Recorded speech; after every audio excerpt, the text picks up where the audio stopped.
Hi, in this video let's take a look at some of our camera viewport controls.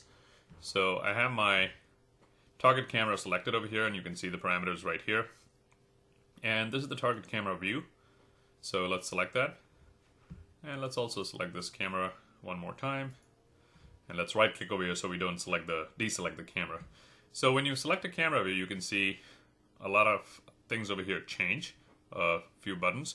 So the first one we're going to look at, although it's going out of the screen right now, the recording area, it's called dolly camera plus target.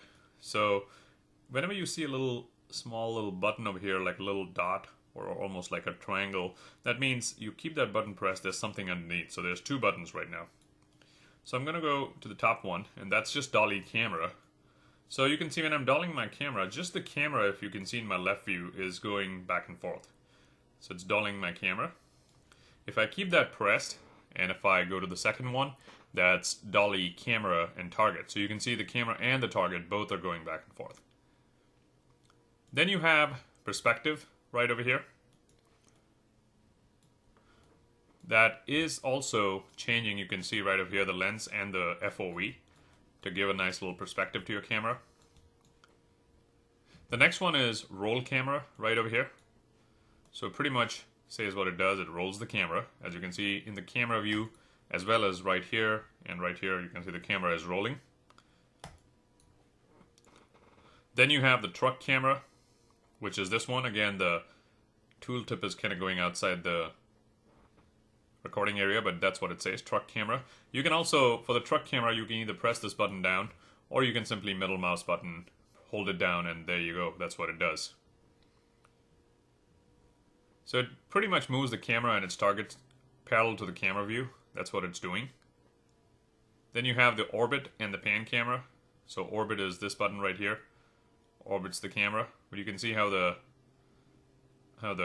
target is staying stationary right there. Just staying there. And then you have right over here, which is the pan camera.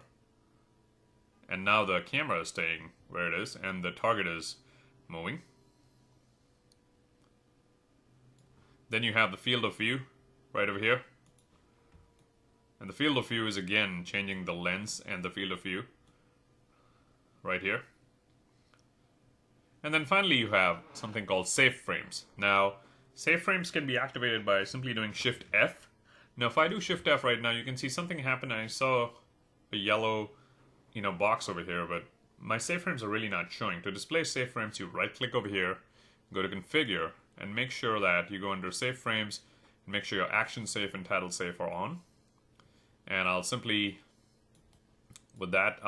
say OK. So those are turned on now. I'll say OK. And these are my safe frames. So let me just maximize this view. So right now, if I just zoom in, I want to make sure that this inside box over here is my title safe. So any title that I'm going to do, if I'm going to do some text animation or some text showing, they should be inside this title safe. Otherwise they'll not be showing, they'll be cut off from a regular TV screen. And any action should be inside this cyanish box right here. So I cannot have this tree like this. This will be cut off. So there you go, that's your safe frame. So once you have them turned on, you can simply turn them on and off from here. Shift F will do that.